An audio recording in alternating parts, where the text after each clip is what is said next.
আলহামদুলিল্লাহ, আল্লাহ সুবহানাহু ওয়া তাআলার দরবারে অগণিত শুকর এবং সাজুদ পেশ করছি। যেই রব, যেই মালিক দয়া করে মায়া করে গত জুমার ন্যায় আজকেও আমাদেরকে ঐক্যবদ্ধ হয়ে তার গোলামি করার জন্য আসার এবং বসার সুযোগ করে দিয়েছেন। এজন্য দিল থেকে শুকরিয়া তান বলি আলহামদুলিল্লাহ। আলহামদুলিল্লাহ, আওয়াজে বোঝা যাচ্ছে যে আল্লাহ রাব্বুল আলামিন আসলেই আমাদেরকে ভালো রাখছেন, ঠিক না? অসুস্থ ব্যক্তির কাছে যদি জিজ্ঞাসা করা হয় আপনি কেমন আছেন, সে এমনভাবে বলবে আল্লাহ কোনো রকম রাখছে, ঠিক না?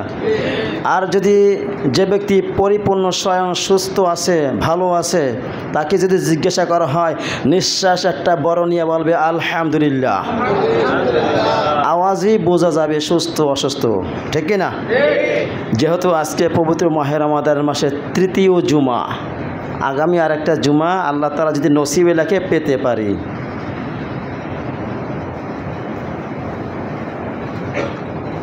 সেটা আমাদের লিপিবদ্ধ হয়ে গেছে, আমরা কখন কোথায় কিভাবে মারা যাব সেটা আমাদের সব লিপিবদ্ধ হয়ে গেছে।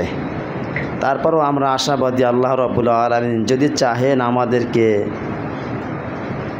ঈদ পর্যন্ত বাঁচায় রাখতে পারেন, আবার দীর্ঘ হায়াত দিতে পারেন, এটা আল্লাহ তাআলার ইচ্ছা। তো আজকে আলোচনা করব দুইটা বিষয় নিয়ে। যেহেতু আজকে আমাদেরকে তৃতীয় জুমা, চতুর্থ জুমায় সবাই একটু যাওয়া আসা, বাড়িতে যাওয়ার জন্য প্রেশান হয়ে যাবে, অফিস সব কিছু বন্ধ হবে, এরকমের কিছু প্রেশান নিয়ে মানুষে থাকবে। এই জন্য আজকে দুইটা বিষয় নিয়ে কিছু আলোচনা করব সংক্ষেপে ইনশাআল্লাহ। এক নম্বর হইল, আজকে আলোচনার বিষয় হইল শবে কদরের ফজিলত, শবে কদরের ফজিলত, এবং কিছু আলোচনা করব যাকাত সম্পর্কে নিয়ে আলোচনা করব। কারণ এই শবে কদর এটাও আমাদের সবার মুখস্থ আছে, এটাও হাদিস কোরআন অনুযায়ী আমাদের অনেকের জ্ঞান অনেক বেশি ভালো আছে। আবার এই যাকাত এটা তো আমরা সেই পূর্ব থেকে দিতে আসতেছি, তারপর কিছু কিছু সময় এক বছর পরে ভুলে যাওয়াটা কোনো অসম্ভবের কিছু না। এই জন্য হালকা কিছু টাচ দেব ইনশাআল্লাহ। তো শবে কদর এই বিষয়ে নিয়ে আলোচনা নতুন কিছু নয়, পুরান সব। তবে পূর্বেরকার নবীদের হায়াত ছিল অনেক বছর, 1000 বছর, 998 বছর, 500 বছর, 700 বছর, এই রকমের আল্লাহ তাআলা এক এক নবীকে হায়াত দিয়েছিলেন। কিন্তু আমাদের নবী, আখিরি নবী হযরত মুহাম্মদ সাল্লাল্লাহু আলাইহি ওয়াসাল্লাম মাত্র 63 বছর হায়াত পাইছিলেন, ঠিক না? এই জন্য 1000 বছর যারা হায়াত পাইছেন, 63 বছর কখনো সমান হতে পারে? এই জন্য নবী করিম সাল্লাল্লাহু আলাইহি ওয়াসাল্লাম তিনিও এই ব্যাপারে আল্লাহ রাব্বুল আলামিনের কাছে ফরিয়াদ করেছিলেন, আল্লাহ তাআলা সমাধান দিয়েছেন।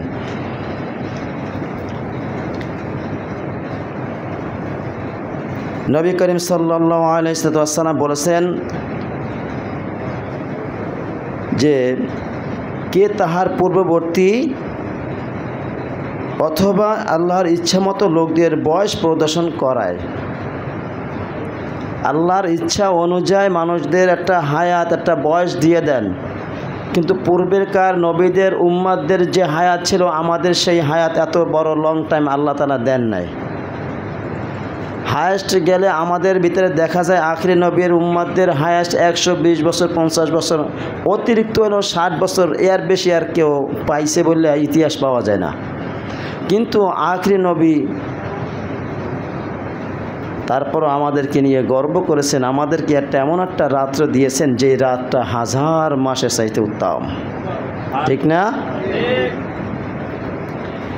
এবং বলছেন আল্লাহ রাব্বুল আলামিন এই অল্প আয়ু আমল দ্বারা পূর্ববর্তী দীর্ঘ আয়ু যারা করেছেন তাদের সাথে আমাদের মিলবে? কখনো মিলবে?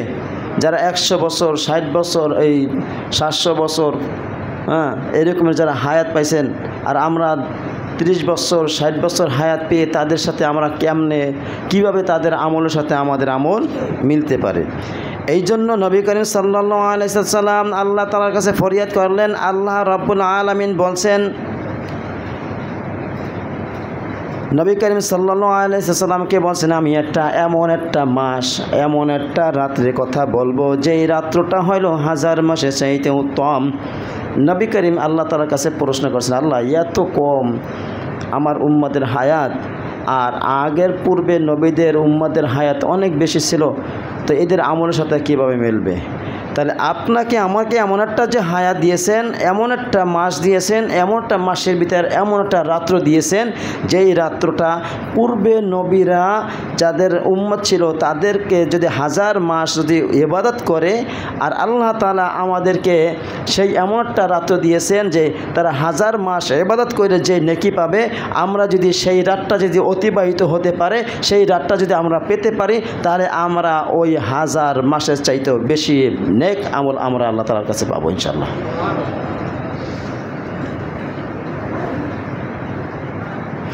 কারণ নবীজির কথার ভিতরে আল্লাহর কথার ভিতরে কোনো পার্থক্য নেই, কোনো পার্থক্য নেই।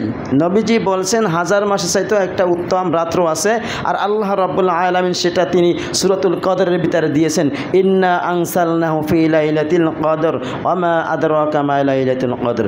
নবী হে, আমি একটা লাইলাতুল কদর দিয়েছি, সেই বিষয়ে কি আপনার কোনো জ্ঞান আছে? লাইলাতুল কদর কি? লাইলাতুল ইন্না আনসালনাহু ফি লাইলাতিল কদর লাইলাতুল কদরি খায়রুম মিন আলফি শাহর। লাইলাতুল কদরি খায়রুম মিন আলফি শাহর, এই 1000 মাসের চাইতে উত্তম। প্রশ্ন আল্লাহ তাআলা তাকে বলছেন লাইলাতুল কদর, এরপরে বলছে ওয়ামা আদরাকা মা লাইলাতুল কদর। নবী হে, এই বিষয়ে আপনার কোনো জ্ঞান আছে? এই কদর কি? তখন আল্লাহ রাব্বুল আলামিন তাকে বর্ণনা করলেন, বুঝাই দিলেন, নবী হে, এটা হলো 1000 মাসের চাইতেও উত্তম, 1000 মাসের চাইতেও রাত্রি যেটা সেটা থেকে উত্তম। তাহলে নবীজি একটু সান্ত্বনা পেলেন না যে পূর্বের নবীর উম্মতেরা 1000 বছর ইবাদত করে যেই নেকি পাইবে, আমার উম্মতেরা যদি মাহে রমাদান মাস পায়, আর যদি সে সিয়াম পালন করে, পবিত্র মাহে রমাদান মাসের ইজ্জতকে রক্ষা করে, আর সে যদি ইজ্জত রক্ষা করে, সম্মান দেখাইয়া যদি সিয়াম পালন করে, আর যদি সে যদি রাত্রে জায়গা কিয়ামুল লাইল রাত্রের নামাজ আদায় করে, তারাবি পড়ে, নফল ইবাদত করে, তাহলে এই যে রাতটা পাইল তার জন্য এই 1000 বছর চাইতে উত্তম একটা শ্রেষ্ঠ রাত্র আল্লাহ তাআলা তাকে উপহার দেবেন। প্রতি মাসে নয়, প্রতি বছরে একটা মাস আসে পবিত্র মাহে রমাদান মাস। আল্লাহ যদি আমাদেরকে প্রতি মাসে যদি 10টা দিন নির্ধারণ করে দিত যে বান্দা প্রতি মাসে 10টা দিন তোমাদের রোজা রাখতে হবে বাধ্যতামূলক, প্রতি মাসে তোমাদেরকে 10টা রোজা রাখতে হবে বাধ্যতামূলক, তাহলে দেখা যায় হাজারের ভিতরে আমরা 10টা লোক খুঁজে পেতে কষ্ট হইতো, ঠিক না? বছরের ভিতরে একটা মাস আসে, আল্লাহ তাআলা তিনি বলছেন যে ব্যক্তি পবিত্র মাহে রমাদান মাস পাইল, সেজন্য এই মাসটা সিয়াম পালন করে। 11 মাস আমরা খাই, 11 মাস আমরা ভরপুর খাওয়া দাওয়া করি, দিনের বেলা একবার না কয়েকবারই আমরা খাওয়া দাওয়া করি ক্ষুধার কারণে, কিন্তু রমজান মাসে সিয়াম পালন করে আমাদের এই ক্ষুধার নিবারণটা, এই ক্ষুধাটা আমাদের চাহিদা থাকে না? থাকে? আপনি সারাদিন কোনো ক্ষুধার কোনো আপনার যে চাহিদা সেটা আপনার ভিতরে কোনো আসে না, আর আপনি রমজান ব্যতীত অন্য একটা দিন সকালবেলা না খাই থাকেন না, দুপুরবেলা ওই সকালেরটা কাজা আদায় করতে হবে। এই জন্য রমাদান মাসে মোমেন ব্যক্তি তারা দুর্বল হয় না, যারা মোমেনের ভান করে চলে তারা দুর্বল হয়। আপনি যদি আপনার বিবেক থাকে, জ্ঞান থাকে, আপনি যদি আল্লাহর কাছে বলেন, আল্লাহ তুমি আমাকে সব কিছু দিয়েছো, আমাকে পরিপূর্ণতা দিয়ে তুমি দুনিয়ায় পাঠাইছো, আল্লাহ অপূর্ণতা তুমি রাখো নাই, শুধু একটু হুকুম দিয়ে দিয়েছো কি আমি যেটা বলবো সেইটা তোমাদের করতে হবে, শুধু এতটুকু একটা আল্লাহ তাআলা হুকুম দিয়ে দিয়েছেন।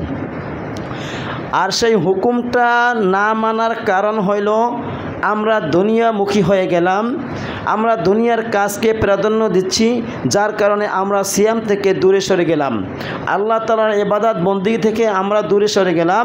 কারণ আমরা যদি পরিশ্রম করি তাহলে আমরা সিয়াম পালন করতে পারবো না।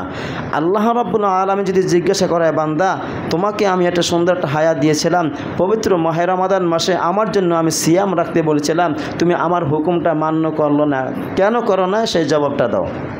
তখন আমরা বলবো, আল্লাহ ছেলে সন্তান ছিল, পরিবার পরিজন ছিল, মা বাবা ছিল, ভাই বোন ছিল, আত্মীয় স্বজন ছিল, তাদের মুখে রুজি রোজগার করার জন্য, মুখে আহার দেওয়ার জন্য সিয়াম পালন না কইরা দিন মজুরি দিন খাচ্ছি, মাঠে ঘাটে কাজ করছি, খুব পরিশ্রম করেছি, আল্লাহ তুমি মাফ করে দাও, আল্লাহ তাআলা ক্ষমা করে দেবে, ঠিক না? হ্যাঁ, আমিও দেখেছি 70-80 প্লাস বছর বয়স মুরব্বী, দাঁত নাই, দাড়ি চুল সাদা হয়ে গেছে, সেও রিক্সা চালাইতে পায়, এখন তো অটো রিক্সা উঠলে মনে হয় যে বিমানে চলতেছে, এরকমের না? আর আগে তো পায় যেটা হ্যান্ডেল, পায় চালিত গাড়ি রিক্সা চালাইতো, 80 বছর প্লাস। আমি নিজের চোখে দেখেছি। আমার ইচ্ছা ছিল ওই লোকটা যদি মারা যায় আর আমি যদি জানি তার জানাজায় শরীক হব, সে ব্যক্তি হাঁটতো, তার কাছে সামনে গিয়ে কেউ তাকে সালাম দেবে এমন ক্ষমতা কারো ছিল না। মানুষ দূর থেকে দেখলেই সালাম আগে দিয়ে রাখতো যেন তাকে কেউ দিতে না পারতো, কিন্তু তার 5 ওয়াক্ত সালাত জামাতের সাথে আদায় করতো এবং রিক্সা চালাইতো। রমাদান মাসে সিয়াম পালন করতো, 30টা রোজা রাখতো। তাহলে এই বৃদ্ধ বয়সে যদি সে এতটা আল্লাহ তাআলার কাছে প্রিয় হতে পারে, আপনাকে আমাকে যুবক বানাইয়া আপনাকে আমাকে ইবাদত থেকে বন্দিগি থেকে দূরে রেখে এই নেশাব, এই আমাদের মস্তিষ্ক ধোলাই করতেছে আমাদের মিস্টার ইবলিস, ঠিক না? এখন বলতে পারেন রমজান মাসে শুনেছি শয়তান বাধা থাকে, তাহলে কিভাবে তাকে আমাদেরকে ধোঁকা দেয়? আমাদের সবার কম বেশি হাতে একটা ঘড়ি আছে, অথবা এই যে এখানে একটা ঘড়ি আছে বা ওইখানে দেয়াল ঘড়ি আছে, একটা চাবি একটা যদি ব্যাটারি ভয়রা চালু করে দেয়, ব্যাটারিতে যতক্ষণ চার্জ থাকবে ততক্ষণ সে ওই ঘড়ি ঠিকই চলতে থাকবে, থামবে না। ঘড়ির ব্যাটারি যত পাওয়ারফুল হবে লাস্টিং বেশি করবে, ঠিক না? 60 টাকা আছে, 20 টাকা আছে, 25 টাকা আছে, 100 টাকা, 280 টাকারও ব্যাটারি আছে, যেটা লাগাবেন ততটা কাজ বেশি হবে। ঠিক শয়তানের কাজ যতটা বেশি করবেন, পবিত্র মাহে রমাদান মাসে সেই চাবি দিয়ে চালাই যে দেশে অভ্যাস করছে, সেই অভ্যাসটা পবিত্র মাহে রমাদান মাসে চলতে থাকে। আর না হয় কীভাবে আপনি মুসলমান দাবি করে পর্দার আড়ালে বসে সিগারেট খান, পান খান, ওইখানে বসে নাস্তা করেন, কিভাবে সম্ভব? আপনি যদি খাঁটি মুসলমান দাবি করতে পারেন, তাহলে আপনি পবিত্র মাহে রমাদান মাসে দোকান দিয়ে পর্দার আড়াল করে মানুষকে মেহমানদারি করাইতে পারতেন না, ঠিক না? আবার দাবি করেন যে হালাল ব্যবসা, ওয়া হাল্লাল্লাহুল বাইআ ওয়া হারামা রিবা, আল্লাহ তাআলাই ব্যবসা করতে বলেছে। বাংলাদেশ না প্রত্যেকটা রাষ্ট্রের গভর্নমেন্ট যদি এই আইনটা চালু করত, পবিত্র মাহে রমাদান মাসের ফজরের নামাজ থেকে আসর পর্যন্ত কোনো খাবারের হোটেল, কোনো দোকান খোলা থাকবে না, তাহলে কারো ক্ষমতা ছিল দোকান খোলা রাখার? না।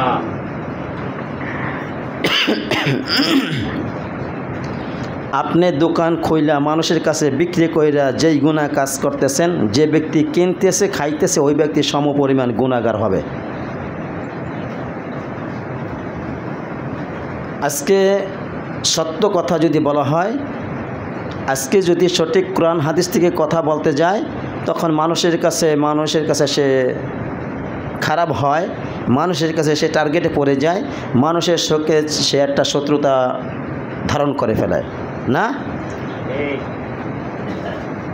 আপনি যদি আজকে যাই বলেন দোকানদারকে, ভাই এই পবিত্র মাহে রমাদান মাসে আমাদের তো এই সময়টা আপনি বন্ধ করে রাখেন, রোজাদার ব্যক্তিরা আসরের পর ছাড়া আপনার দোকানে কোনো কিছু খাবার কিনতে যাবে না, তারা ইফতারের ব্যবস্থায় ব্যস্ততা থাকবে, ইফতারের জন্য আসরের পরে আপনার কাছে যাবে, তার আগে কেউ যাবে না। আপনি দোকানের ভিতরে বসে পর্দার আড়াল দিয়ে তাকে চা খাওয়াচ্ছেন, পান খাওয়াচ্ছেন, সিগারেট খাওয়াচ্ছেন, এইগুলো আপনার কিসের প্রয়োজন? তার মানে বোঝা গেল যে পবিত্র মাহে রমাদান মাস, তাতে কোনো সমস্যা নাই, ব্যবসা আগেও যেরকম চলছে রমজানও সেরকম চালাবো, রমজানের পরেও সেরকম চালাবো, সেটা আপনার একটা ব্যক্তিগত ব্যাপার। আল্লাহ রাব্বুল আলামিন বলেছেন ওয়াহাদাইনাহুন নাজদাইন, আমি দুইটা পথ দিলাম, একটা হলো সিরাতাল মুস্তাকিমের পথ, একটা হলো বাতিলের পথ। তোমাকে এখন আমি সেই ইখতিয়ার দিয়ে দিছি, তোমাকে জ্ঞান দিয়েছি, কোরআন দিয়েছি, নবী পাঠাইছি, সবাই তোমাকে, সমস্ত নবীর জ্ঞান কম বেশি তোমার ভিতরে আসে। আখির নবী তোমাকে জ্ঞান দিয়েছেন, কোরআন দ্বারা অর্জন করছো, জ্ঞান অবলম্বন করেছো, মাদ্রাসা স্কুলে পড়েছো, ভালো জ্ঞান অর্জন করেছো। এখন তুমি কোন পথে চলবা সেটা তোমার ইখতিয়ার, তোমার ইচ্ছা। আল্লাহ তাআলা যদি এমনটা করতেন, কোনো ফেরেশতা পাঠাইয়া যদি বলতে বান্দা তুই এখন সিগারেট খাও, আয়েশা যদি উড়াদুরা 2-4টা থাপ্পড় মারতো, তাহলে ও কি আর সিগারেট খাইতো? রমজান মাসে খাইতো? আল্লাহ তাআলা কি এমন কোনো ঘটনা ঘটাইছে ফেরেশতা দিয়া? কিন্তু আল্লাহ রাব্বুল আলামিন জিহাদের ময়দানে দিন প্রতিষ্ঠা করার জন্য যে সাহাবীরা লড়াই করেছে তাদেরকে সাহায্য করার জন্য আল্লাহ রাব্বুল আলামিন আসমান থেকে রহমতি ফেরেশতা প্রেরণ করেছিলেন, করেন নাই? এখনও যদি আমি যদি সেই রকমের দিন প্রতিষ্ঠা করার জন্য, ইসলামকে বিজয় করার জন্য, আল্লাহর হুকুম আইন এটা কায়েম করার জন্য, এই আল্লাহ তাআলার কোরআন অনুযায়ী রাষ্ট্র পরিচালনা করা হবে, এমনটা যদি আমাদের ইচ্ছা আকাঙ্ক্ষা থাকে, আমরা যদি সবাই ঐক্যবদ্ধ হয়ে যদি এই কাজগুলো করি, ইনশাআল্লাহ টুডে অর টুমোরো বাংলাদেশ না বিশ্বের ভিতরে কোরআন আইন দিয়ে কাজ চলবে ইনশাআল্লাহ। কোরআনের আইন দিয়ে যদি রাষ্ট্র পরিচালনা করা হয় তাহলে তো মদ চলবে না, জুয়া চলবে না, গাঁজা চলবে না, ইয়াবা চলবে না, আফিং চলবে না। চলবে কিনা? চলবে। যদি কোরআনে বলা হয়েছে ওয়াসারিকি ওয়াসারিকাতু, যদি চোর চুরি করে তার যদি বিচার আচার করায় তার হাত দুটা কেটে দাও, তাহলে এইরকমের দেখা দেখি যদি 2-4-5টার বিচার হয়তো চোর আর চোর থাকতো, তো ফেরেশতারা অবলম্বন করত, ফেরেশতারা চরিত্র অবলম্বন করত। যদি জেনাকার জেনা করতে আসে প্রকাশ্যে এরকমের যদি ধরা পড়তো, আর যদি মাঠের ভিতর যদি সমস্ত যুবক চারোপাশে দাঁড় করাইয়া হাতে যদি পাথর দিত, বক্ষ পর্যন্ত গেড়ে তার উপর দিয়ে পাথর নিক্ষেপ করে হত্যা করা হতো, তাহলে জেনাকার বাড়তো না কমতো? তাহলে কোরআন আইন দিয়ে যদি রাষ্ট্র পরিচালনা করা হতো, তাহলে বাংলাদেশে আর এই রকমের শিশু ধর্ষণকারী আর পাওয়া যেত না, ঠিক না? এই কিছুদিন আগে একটা 8 বছরের একটা শিশুকে ধর্ষণ করেছিল না, করছে না? তাহলে এই রকমের শিশু ধর্ষণকারী কেন বেড়ে গেল? আর এই রকমের যদি ধর্ষণকারী ধৈর্য যদি জনগণ, এখন তো ঠিক আছে জনগণ একটা কাজ করতেছে, ধৈর্য একবারে ডেট ওভার করাই দেয়, ওদেরকে ধন্যবাদ দেওয়া দরকার, ঠিক না? ধর্ষণকারী পাইছে মারে ফেলাবে, কোনো কথা নাই। পৃথিবীতে যত বড় অন্যায় কাজ করুক তার জেল হইতে পারে, তার যে কোনো একটা সাজা হইতে পারে, কিন্তু কোনো জেনাকারী যদি ধরা পড়ে বিবাহিত, তার পৃথিবীতে বেঁচে থাকার কোনো অধিকার নাই। আবার কোনো জায়গায় আছে 100 পূরণ করে, সেঞ্চুরি করে, জেনাকারী আবার সেটা উৎসব করছে। বাংলাদেশে ঘটনা হয়েছে না এরকমের? শুনছি এরকম ঘটনা। কি বেলাহাজ্জা, নির্লজ্জ, আকাম কুকাম কইরা তারপর আবার বুক ফুলাই বলে সেঞ্চুরি করেছে, এই জন্য আবার উৎসব করলো। এটা যদি ওই কোরআন থেকে যদি বাংলাদেশ রাষ্ট্র পরিচালনা করা হয়তো, ওর পৃথিবীতে বেঁচে থাকার কোনো অধিকার ছিল? এখন তো আছে, থাকবে। এই জন্য আল্লাহর কাছে চাই, আল্লাহ তুমি বাংলার জমিনে এমন একজন রাষ্ট্রনায়ক, এমন একজন তুমি সরকার গঠন করো, যেই ব্যক্তি সরকারে বসে 4টা কর্মচারী প্রদান এইটা পরিচালনা করবে, কোরআন থেকে আইন রাষ্ট্র পরিচালনা করবে, যাকাত আদায় করবে, সালাত কায়েম করা হবে, ইয়ামুরুনা বিল মারুফ, সৎ কাজের আদেশ দেবে, অসৎ কাজ থেকে বিরত থাকবে। এই 4টা কাজ যদি করা হয়, বাংলাদেশ আবার সেই সোনালী যুগের মতন পরিণত হয়ে যাবে। এই জন্য শুধু আমরা খুঁজি যে কম ইবাদত কইরা, কম কষ্ট কইরা বেশি ইবাদতের নেকি পাবো, সেইটা আমরা খুঁজে বেড়াই, ঠিক না? আমরা সবাই জানি খাবারের পরে যে একটু মিষ্টি খাওয়া সেটা সুন্নাত, আবার যে জিহাদের ময়দানে দাওয়াত দিতে যাইয়া মায়ের খাওয়া এটাও একটা সুন্নাত। দুইটা কি একরকমের হইল? হ্যাঁ, কিন্তু খাবারের পরে যে সুন্নাত আদায় করা এটা সবাই কম বেশি সবাই চায়, একবার 100-এ চায়। কিন্তু যখন কোনো দিন পরিচালনা করার জন্য, দিন কায়েম করার জন্য মানুষের কাছে দাওয়াত দিতে যাবে, মানুষের কাছে যখন বলবে ভাই বেনামাজিকে দাওয়াত দেবেন, ভাই নামাজ পড়তে আসুন, সে যখন একটা উস্কানিমূলক কথা বলবে তখন আর ওই ব্যক্তির কাছে আর তিনি আর দাওয়াত দিতে যান না। তাহলে এইরকমই দাওয়াত দেওয়া হয়। তাই নবীজি ওই যে একবার মায়ের খাইছেন তায়েফের ময়দানে যে মায়ের খাইছেন, এরপরে আর দাওয়াত দেওয়ার কোনো কথা ছিল না, কারণ মায়ের খাইলে তো আর দাওয়াত দেওয়ার দরকার নাই। নবীজি এইটা শিখাই গেছেন, তোমার উপরে অনেক রকমের অত্যাচার আসবে, অনেক রকমের তোমার উপরে ঝামেলা আসবে, জুলুম আসবে, তারপরে তোমরা দিন প্রতিষ্ঠা করার জন্য এগিয়ে যাও। নবী করিম সাল্লাল্লাহু আলাইহি সাল্লাম বলছেন, তোমরা পিওর খাঁটি মুসলমান যারা তাদের সাথে ঐক্যবদ্ধ হও, দলভুক্ত হও। সাহাবায়ে আজমাই কেরাম প্রশ্ন করলেন, ইয়া রাসূলুল্লাহ, সঠিক ইমাম, সঠিক দল, মুসলমান এটা যদি আমি না পাই তাহলে কি করব? নবী করিম সাল্লাল্লাহু আলাইহি সাল্লাম বলেছেন, তুমি জঙ্গলে চলে যাবা, জঙ্গলে গিয়ে প্রয়োজন হয় গাছের শিকড়, গাছের লতা পাতা খেয়ে জীবনযাপন করবা, তারপরে ওইখানে বসে তুমি একটা জামাত শিবির করবা। জামাত শিবির মতো এইটাও না, এখন যে বর্তমানে জামাত শিবির এটা না, জামাত শিবির মতো একটা দল তৈরি করার চেষ্টা করবা, খাঁটি পিওর মুসলমান যেটা দল, যেটা তুমি মনে করো সেটা খাঁটি পিওর মনে করো, এইটা তুমি একটা দল কি করো, গঠন করো। আর এখন বাংলাদেশ না বিশ্বের ভিতরে ফিতনার অভাব নেই। এক আলেমে যদি একটা কথা বলা হয়, এরপরে যখন আরেকজন বক্তা আলোচনা করা হয় তখন ওই ব্যক্তিকে নিয়ে কিছু না কিছু কথা বলে, কটাক্ষ করে কথা বলে, বলে না? আগে মানুষ মাহফিল দিত, ওয়াজ মাহফিল দিত হেদায়েত হওয়ার জন্য। আর আগের মানুষে যখন আলোচনা করত তখন তীরের মতন তাদের অন্তরে এসে গাইতে যাইতো, যেই কথাটা বলতো 100 মানার চেষ্টা করত। আর এখনকার ওয়াজ মাহফিলে যায় বেশিরভাগ নিজের দলীয় লোক যদি আসে, ওয়াজিং আসে, বক্তা আসে, তখন এইটা বেশি প্রাধান্য দেওয়া হয়, তখন ওইখানে বেশি যাওয়া হয়। অন্য একজন আমার মানে অন্য দলীয় কোনো বক্তা যদি আসে তখন আমরা এটা প্রাধান্য দেই না। তার মানে কি বোঝা গেল, আল্লাহ তাআলা যেইটা বলেছেন এইটার উপরে আমরা 100% সতর্কভাবে অবলম্বন করছি। আল্লাহ তাআলা বলছেন প্রত্যেক দলকে নিয়েই উৎফুল্ল করবে, আনন্দ করবে, যেই যে দলকেই করে সেই দলটাই প্রাধান্য দেবে। আপনি যদি কোনো ওয়াজিং মাহফিলে যদি শুনতে যান, আল্লাহ তোমার কোরআন থেকে যারা কথা বলবে, নবীর কথা অনুযায়ী যারা কথা বলবে, আল্লাহ ওইটা শুনবো, মানবো, আমল করব, মানুষের কাছে পৌঁছাই দেব। তাহলে এইটা হবে আমলের নিয়াইতে শোনা, আর এইটার দ্বারা আপনার উপকারে আসবে ইনশাআল্লাহ।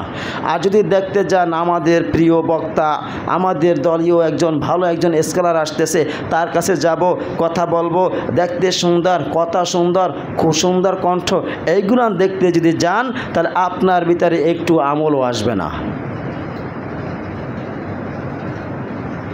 এই জন্য কোরআন থেকে যেই কথা বলুক না কেন আমরা ওইটা মানার চেষ্টা করব ইনশাআল্লাহ, ইনশাআল্লাহ।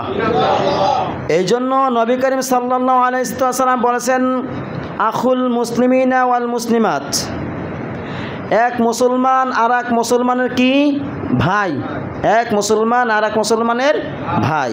তাহলে আমরা যদি ভাই হয়ে ভাইয়ের যদি দরদ না বুঝি, ভাইয়ের কষ্ট না বুঝি, ভাইয়ের প্রতি মহব্বত না থাকে, তাহলে আমরা কিভাবে ভাইয়ের পরিচয় দিয়ে কিভাবে আমরা ভাইয়ের বন্ধনকে আমরা অক্ষুণ্ণ রাখব? নবী করিম সাল্লাল্লাহু আলাইহি ওয়াসাল্লাম বলেছেন, তোমাদের দেহে যদি এক জায়গায় আঘাত লাগে, তোমাদের সমস্ত দেহের ভিতরে এটা প্রকাশ পেয়ে যায় যে অমুক জায়গায় আঘাত লাগছে। এটা হয় না?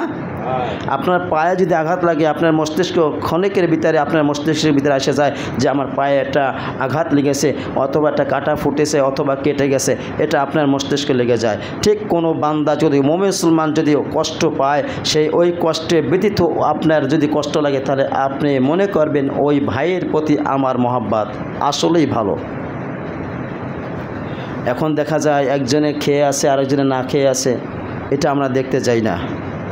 আমার পাশের ঘরে মানুষ না খেয়ে আছে, অথচ আমরা ভালো ভালো খাচ্ছি, তাদেরকে আমরা ডাক দিচ্ছি না। নবী করিম সাল্লাল্লাহু আলাইহি ওয়াসাল্লাম বলেছেন, তোমরা যখন ভালো তরকারি রান্না, গোশ রান্না করবা, যদি কমও হয় একটু ঝোল বেশি করবা, পানি বেশি দেবা, যাতে ঝোল বেশি হয়, যদি তাদেরকে একটু ঝোল দিয়েও যেন মেহমানদারি করাইতে পারো। কথা বুঝি? একটু ঝোল বেশি দেবা, গোস না হয় দিতে না পারলা একটু দাগ দিয়ে একটু এক জায়গায় বসে একটু হালকা কিছু খাও, রুটি গোস ঝোল দিয়ে খাইলেও একটু স্বাদ লাগে। অনেক লোক আছে গোস খেতে পারে না, বছরের ভিতরে এমন লোক আছে যে বছরের ভিতরে একদিন গরুর গোস খাইছে বলে মনে হয় না, এমন লোক আছে না? আছে না? আবার এমন লোক আছে যে জীবনে একবার খাসির গোস খাইছে কিনা এটা মনেও নাই, খাইছে কিনা বলতে পারে না। যদি আপনারা যদি ভালো কিছু করেন, আপনার ঘরের পাশে আপনার পাশে আপনি তো জানেন যে কোন ব্যক্তি অসহায়, সে গোস কিনে খাওয়ার মতন তার সামর্থ্য নাই, টাকা পয়সা নাই, আপনি তাকে একটু মেহমানদারি করান না ভাই, একটু মেহমানদারি করান। হয়তো দেখা যায় আপনি 5 পিস গোস খাইলেন, 4 পিস গোস খাইলেন, হয়তো দেখা যায় ওখান থেকে 2 পিস কম আসলো, তাহলে আপনি বুঝবেন যে ওইখানে রিজিক যেটা সেটা আমি পাইলাম আর তার রিজিক যেটা সেটা পাইলো, ঠিক না? আমার রিজিক কেউ খেতে পারবে? আপনার রিজিকে অন্য কেউ খেতে পারবে? তার মানে কি আপনি যদি খেতে বসেন, ওই মুহূর্তে যদি উপস্থিত যদি কোনো মেহমান আসে, তাহলে মনে করবেন এখান থেকে যেটা ওই মেহমান খাবে সেটা হলো মেহমানের রিজিক, ঠিক না? এই জন্য মেহমানদারি করা এটা হচ্ছে বড় একটা নিয়ামত আল্লাহ তাআলা, সবাই মেহমানদারি করাইতে পারে না, ঠিক না? আল্লাহ রাসূল সাল্লাল্লাহু আলাইহি ওয়াসাল্লাম বলেছেন, আল্লাহ তাআলা যখন কোনো বান্দার উপর খুশি হন তখন সেই বান্দাকে কয়েকটা নিয়ামত দেন, তার ভিতরে একটা নিয়ামত হলো আল্লাহ তাআলা খুশি হয়ে বান্দার ঘরে মেহমান পাঠান।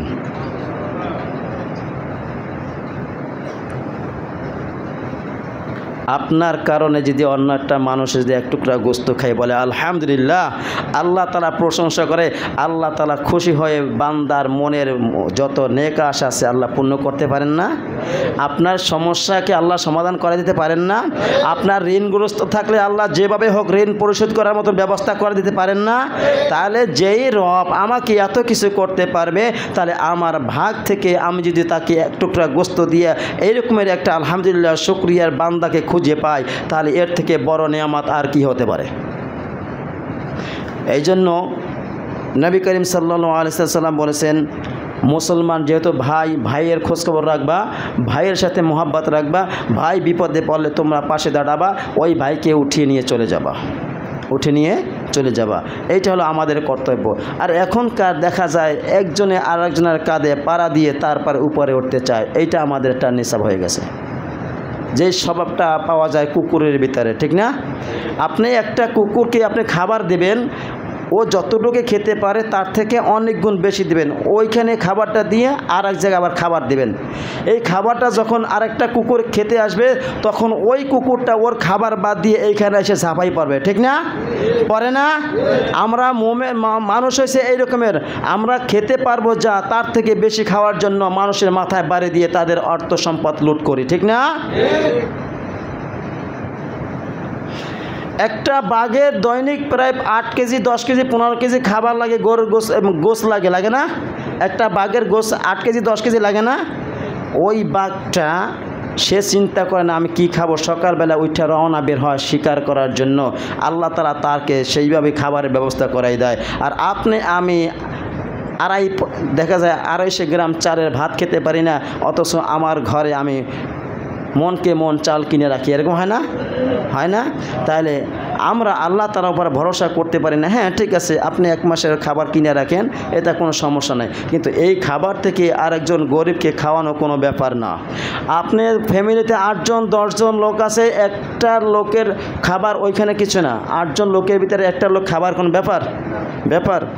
দেখা যায় দুপুরের বেলা যদি কোনো ভিক্ষুক আসে, ভাই ভিক্ষা দেন, ওই ব্যক্তি যদি খাবার নাও চায়, আপনার দরকার ভাই এই দুপুরের বেলা সেই ব্যক্তিও না খাইয়ে আসে।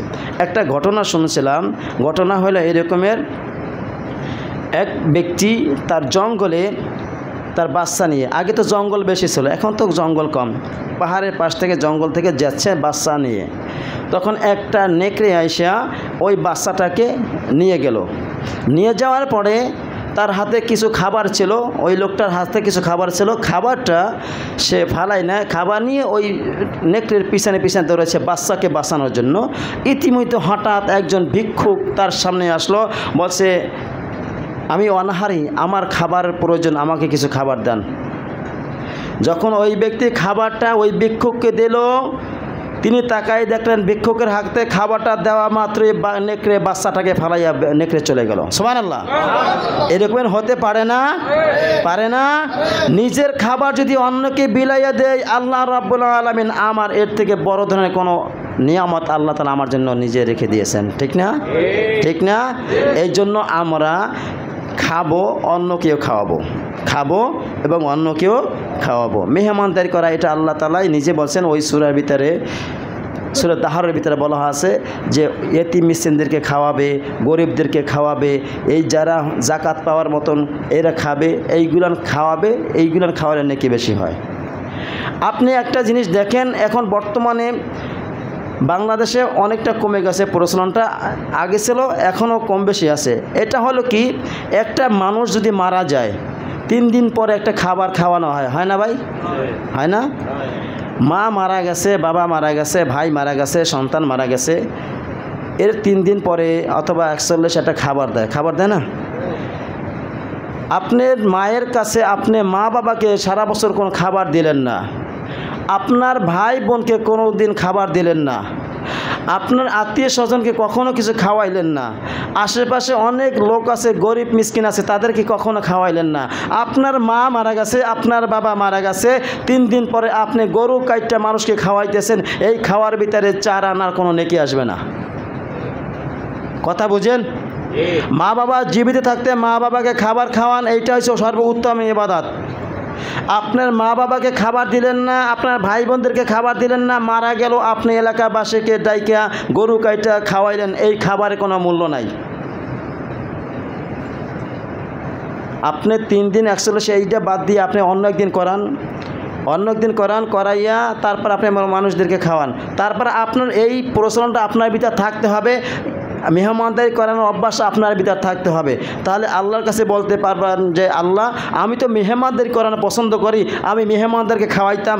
আল্লাহ, আমি আজকে কিছু লোকদেরকে আমি খাওয়াবো যারা অভাব অনটন, যারা গরুর গোশত খাইতে পারে না, খাসির গোশত খাইতে পারে না, বছরের ভিতরে একবার গোশত কিনে খাইতে পারে না, আমি এই সমস্ত লোকদেরকে ডাক দিয়ে তারপরে আমি খাওয়াবো। আপনি দেখবেন একটা মানুষ যদি মারা যায়, আগে দৌড়ে আসবে আপনার পাড়া প্রতিবেশী যারা গরিব, তারা আপনার কাছে দৌড়ে আসবে কবর খোঁড়ার জন্য। আসে না গরিব না? আবার যখন আপনি 3 দিনে 41 খাওয়াবেন, তখন সব থেকে আগে আসে বড় লোকরা। আবার বড় লোকরা এসে আবার একবার সাহেবের মতন সামনে বসে যায়, স্পেশালভাবে তাদেরকে খাওয়ানো হয়। ঠিক না? এই বড় লোকরা খাওয়ার কোনো অধিকার আছে? এই সমস্ত খাবার খাইবে গরিব অসহায় যারা খাইতে পারে না, তারা খাইবে। আপনি একটা অনুষ্ঠান করেন না, ওইখানে 2টা পার্টি করবে, একটা হচ্ছে যে নর্মালের যারা তারা থাকবে এক সাইডে, আর যারা ভিআইপি গেস্ট তারা থাকবে এক পাশে। ঠিক না? ভিআইপি যারা তাদের খাবারটাও হয় ভিআইপি, আর যারা নর্মাল তাদের খাবারটাও হয় নর্মাল। এমনটাও ঘটনা ঘটে না? খাবারে যখন আসবে মেহমান, ছোট হোক বড় হোক, আপন হোক পর হোক, সবাইকে সমানভাবে দেখতে হবে। ঠিক না? খাদেমের হাত যখন খাদেম দেয়, যখন খাবার দেয়, সে যদি ওই সময় মুখ চিহ্নে খাবার দেওয়া হয়, তাকে এই খাবারের জন্য কিয়ামতের দিবসে জবাবদিহি করতে হবে। বান্দা, আপন ভাই পাইছো, তাকে ভালো ভালো গোশত বাইসা দিয়েছো, তোমার শত্রু একজন বইছে, তুমি তাকে হাড্ডি ভালো তোমার পছন্দের মতন গোশত দিলা না, এইটা কেন করলা? জবাব দাও। সম্ভব? এই জন্য আমরা শুধু ইবাদত করলে আমাদের জন্য জান্নাত নিশ্চিত নয়। আল্লাহ তাআলা যদি দয়া করে, মায়া করে, তারপরে আমাদেরকে জান্নাত দেন, সেটা হচ্ছে আল্লাহ তাআলার ইচ্ছা। আমাদের কাজ করতে হবে ভাই, ভালো কাজ, যেইটা কাজ করলে আপনি নিজে ভালো থাকবেন, আপনার পাড়া প্রতিবেশী সবাই ভালো থাকবে। ঠিক না? আপনি একাই ইবাদত করতেছেন, আর কেউ ইবাদত করে না, ওরা ডাক দিয়েছেন না, আপনার এই ইবাদতের কোনো গুরুত্ব নাই, মূল্য নাই। আপনি নামাজ পড়তে আসতেছেন, ডাক দিয়েছেন, ভাই নামাজ পড়তে আসেন। আপনার রুমমেট আছে 4 জন 5 জন, ভাই নামাজ পড়তে যাই, নামাজ পড়তে আসেন। এই যে আসেন বইলা ডাকটা দিয়ে আসলেন, আপনার সালাত কবুল হবে কিনা সেটা কোনো গ্যারান্টি নাই, কিন্তু আপনি যে ওই ব্যক্তিকে ডাক দিলেন, ভাই নামাজে আসেন, এই ডাক দেওয়ার কারণে আল্লাহ তাআলা আপনার আমল নামায় কবুল নামাজের নেকি লিখে দেবেন। আপনি যদি বলেন, ভাই এই যে পবিত্র মাহে রমাদান মাস সিয়াম পালন করেন, একটু কষ্ট হলেও কয়েকদিন থাকলে আপনার এই কষ্টটা হবে না, আপনি তাকে এই আহ্বান করুন, আল্লাহ তাআলা যে চাহেন কবুল রোজার সওয়াব দিতে পারেন না? পারেন না? তাহলে আপনার আমার মুখের একটু কথা, ভাই আসেন সালাত আদায় করি, ভাই সিয়াম পালন করেন, ভাই জাকাতের দেওয়ার মতন আপনার অর্থ আছে, জাকাত দেন, আপনি এগুলো দিচ্ছেন না কেন? আপনি যদি তাকে উৎসাহিত করেন, এই ব্যক্তি হয়তো আজকে রাগ করবে, কালকে বললে সে ব্যক্তি কালকেও রাগ করতে পারেন, আরেকদিন বললে সে আরেকদিন রাগ করতে পারে। তখন ওই ব্যক্তির মাথায় যখন কাজ করবে, এই ব্যক্তি আমাকে বারে বারে দাওয়াত দিচ্ছে আর আমি রাগ হচ্ছি, আসলেই তো আমার জাকাত দেওয়ার পরিমাণ নেশা পরিমাণ সম্পদ আছেন, এই জাকাত দিতে হবে, আমার এই ভালো কাজটা করার সামর্থ্য আছে, আমি করি না, আমার করার দরকার আছে, এইগুলো মনে আসবে না? অবশ্যই আসবে। কিন্তু কিছু কিছু লোক আছে যে আপনার মুসলমান কিন্তু কথা বলে নাস্তিকদের মতন, আছে না এরকমের? আমারই একটা লোক আছে, আত্মীয় আছে, আল্লাহ আগে খুব ভালো ছিল, পাগড়ি পরে নামাজ পড়তো, তাহাজ্জুদ পড়তো, সালাতুত তাসবিহ আদায় করতো, ভালো ভালো নামাজ পড়তো, একবার ইবাদত মনে হয় যেন আল্লাহ তাআলা জান্নাত থেকে পাঠাই দিয়েছে, দুনিয়ায় কদিন ঘুরে ঘুরে যাইবে।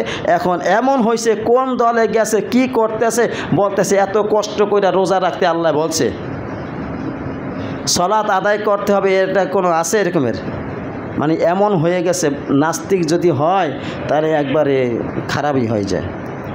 আপনি পোলাও ভাত বিরিয়ানি যেটা নষ্ট হয়ে গেছে, সেই নষ্ট খাবারটা কুকুরের কাছে দেবেন, কুকুর এই পচা বিরিয়ানি খাইতে চায় না, খায়? দেখছেন কখনো? এমনি ভাত নষ্ট হয়ে গেছে, পচে গেছে, ওইটা দেবেন, ওইটা খাইবে। কিন্তু পোলাও ভাত বিরিয়ানি এইগুলো যদি নষ্ট হয়ে যায়, কুকুরে খায় না। ঠিক ভালো যদি কোনো মানুষ যদি মাদ্রাসায় লেখাপড়া কইরা যদি খারাপ হয়ে যায়, ওর দিকে শয়তানেও তাকায় না, তাকায়? এই যে মানুষকে যারা ভুল ভ্রান্তি মানে ভুল বুঝাইয়া মানুষকে সিয়াম থেকে আলাদা করতেছে, সালাত থেকে আলাদা করতেছে, আসলে এরা কি মুসলমান না নাস্তিক?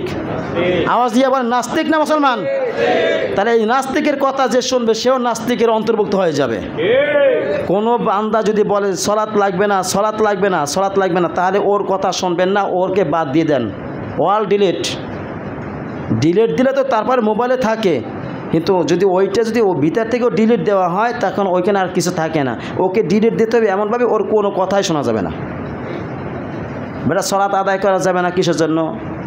হ্যাঁ, আবার অনেকে আলেমই বলে যে এটা লাগবে না, ওটা লাগবে না, মানুষের শুনে না বিভ্রান্ত হয়ে যায়, শেষে ইবাদত বন্ধ করে দেয়। হয় না এরকমের ভাই? হয় না? অনেকে বলে যে খতম তারাবি লাগবে কিসের জন্য? অনেকে বলে খতম তারাবি লাগবে কিসের জন্য? এই কথা শুনে এমন লোক আছে যে ইবাদতে তারাবি পড়ে না। তাহলে এই ব্যক্তিকে কি তারাবি থেকে দূরে সরাইলো না তারাবির ভিতরে অন্তর্ভুক্ত করাইলো? তাহলে তারাবি থেকে যে ব্যক্তি দূরে সরাইতে পারে, তাহলে তোমার কথা শুনতে যাবো কিসের জন্য? তোমার কথার কারণে যদি আমার ইবাদত বন্দেগীতে ব্যাঘাত ঘটে, তাহলে তোমার কথা আমি শুনতে যাবো কিসের জন্য? এই জন্য যার তার কথা শুনে নিজেদের মস্তিষ্ককে নষ্ট করা যাবে না। আমরা জানি সালাত আদায় করতে হবে, সালাত আদায় না করলে আমাদেরকে জাহান্নামে যেতে হবে, জাহান্নামে যেতে হবে না? এরপরে সালাত আদায় করলেও আমাদের জন্য আবার দুর্ভোগ আছে, সেইটা সালাত হতে হবে আল্লাহর সন্তুষ্টির জন্য, আল্লাহকে খুশি করার জন্য সালাত আদায় করতে হবে। যদি ফাওয়াইলুল লিল মুসাল্লিন আল্লাযীনা হুম আন সালাতিহিম সাহুন আল্লাযীনা হুম ইউরাউন, যদি ওই সমস্ত নামাজীদের জন্য দুর্ভোগ যারা লোক দেখানো, মানুষকে দেখানোর জন্য সালাত আদায় করে, তাদের জন্য দুর্ভোগ। সালাত আদায় করলেও দুর্ভোগ, সালাত আদায় না করলেও দুর্ভোগ। তবে দুর্ভোগ কাদের জন্য? যেটা ভুল মানুষকে দেখানোর জন্য, মানুষের কাছে ভালো হওয়ার জন্য, মানুষের কাছে বাহবা পাওয়ার জন্য যদি সালাত আদায় করেন, তাহলে এই সালাত আপনার জন্য দুর্ভোগ।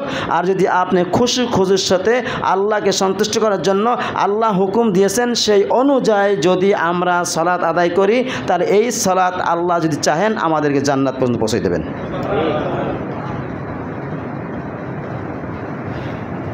এই জন্য নবী করিম সাল্লাল্লাহু আলাইহি ওয়াসাল্লাম বলেছেন যে লাইলাতুল কদর যেটা বলছে 1000 মাসের চাইতে উত্তম, সেইটা হইল রমাদান মাসের শেষ দশকে। কোন দশকে?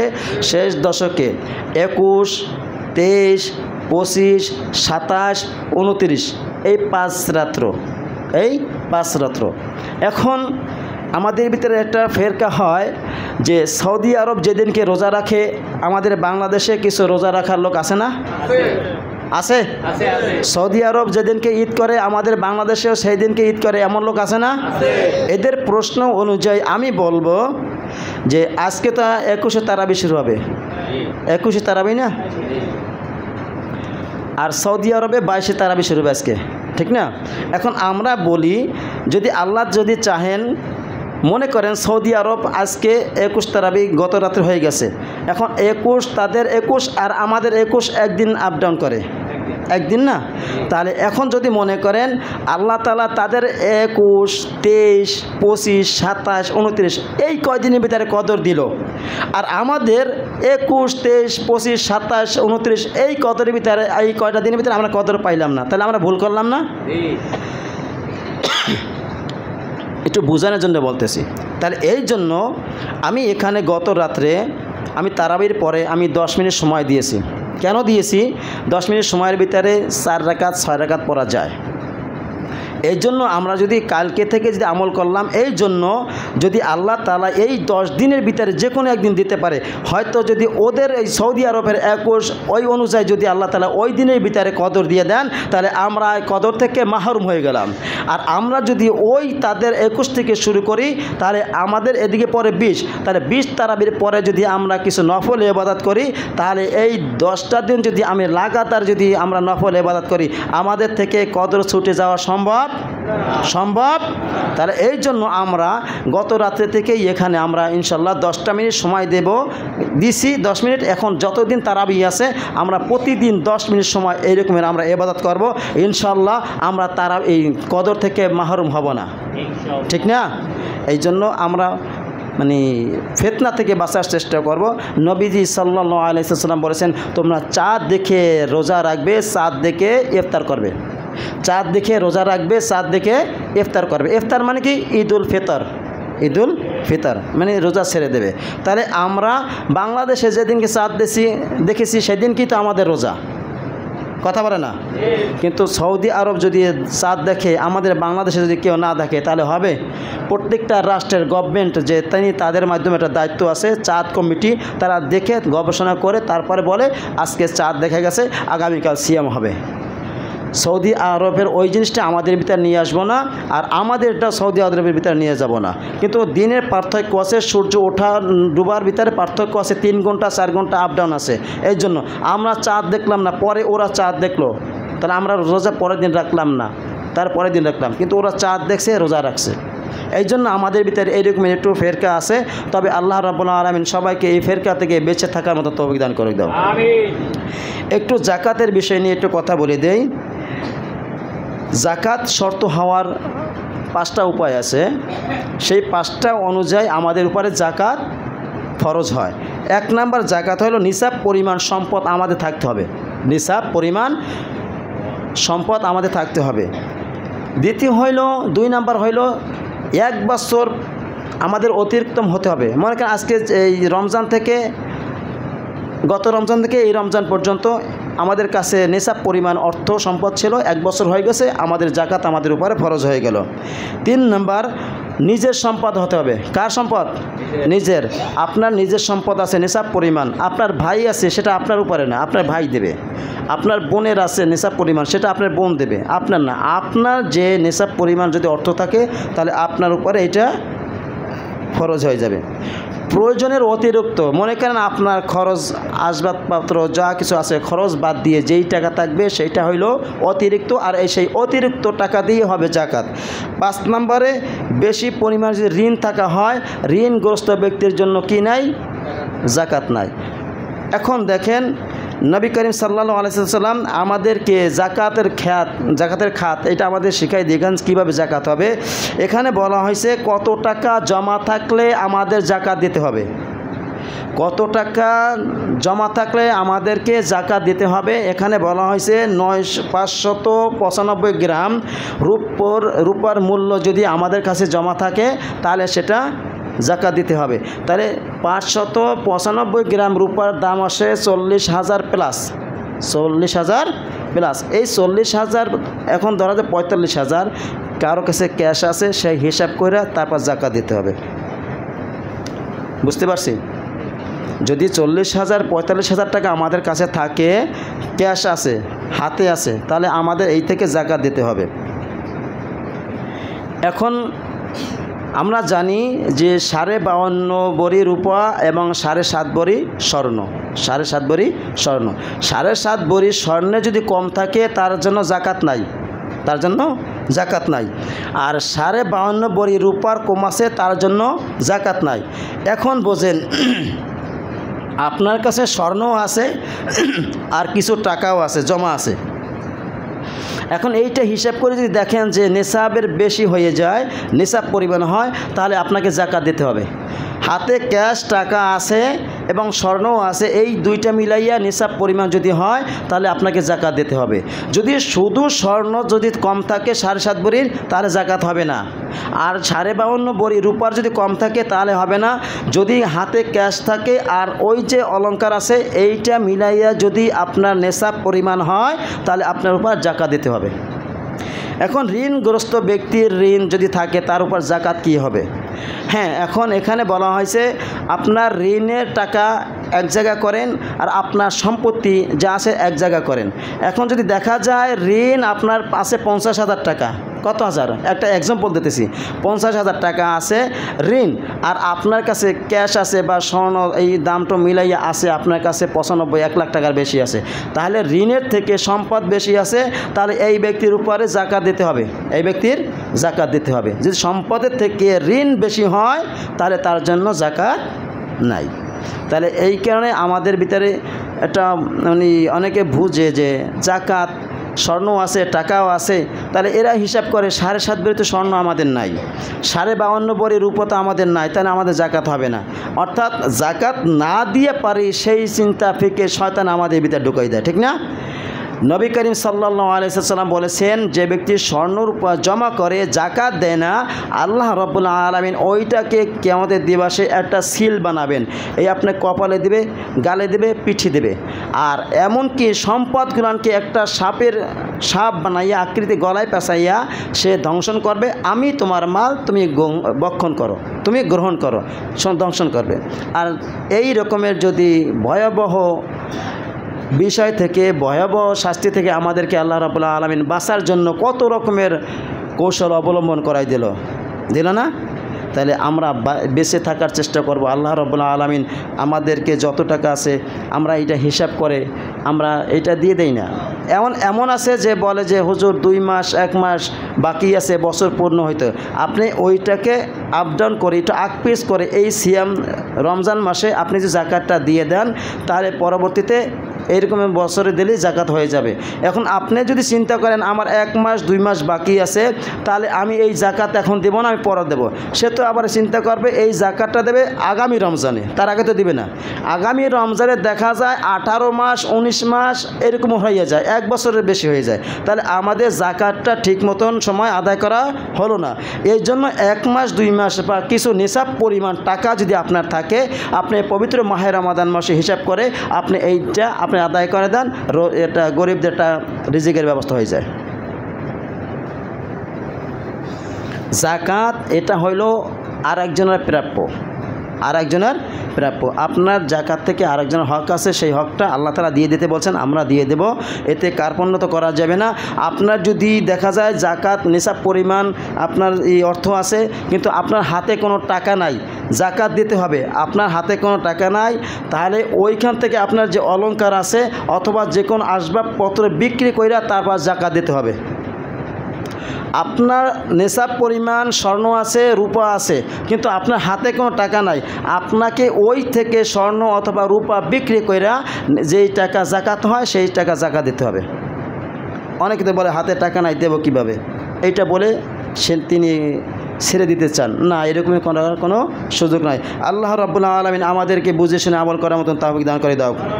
আল্লাহ যতটুকু কথা বলেছি আল্লাহ যারা শুনেছে উভয়কে আমল করার মতন তৌফিক দিয়ে দাও। আল্লাহ তোমার কোরআন থেকে তোমার নবীর কথা যারা বলবে যারা শুনবে উভয়কে আমল করার মতন তৌফিক দিয়ে দাও।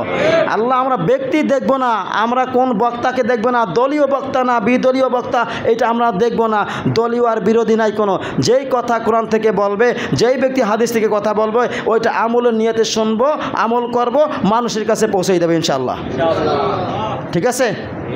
এই জন্য আবার বড়াই করা, দেখছো আমাদের দলীয় বক্তা আসে, লক্ষ লক্ষ লোক আইছে, আর তোর দলীয় লোক আইছে কয়েকজন হাতে গোনা আইছে, এটা বলে না, এটা অহংকার, এটা অহংকার, এই অহংকার এটা মানুষের জন্য শোভা পায় না, অহংকার মাত্র একমাত্র শোভা পায় আল্লাহ রাব্বুল আলামিনের। ঠিক না?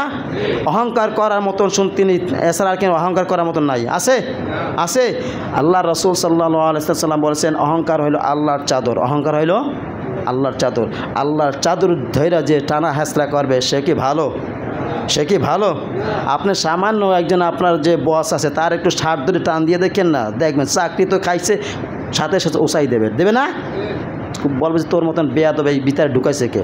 আর আমার রবের চাদরে দিয়ে টানা হাইসরা করবা আর তোমার মতো জঘন্য মানুষ দুনিয়ার জমিনে ভালো থাকবা, এইটা সম্ভব?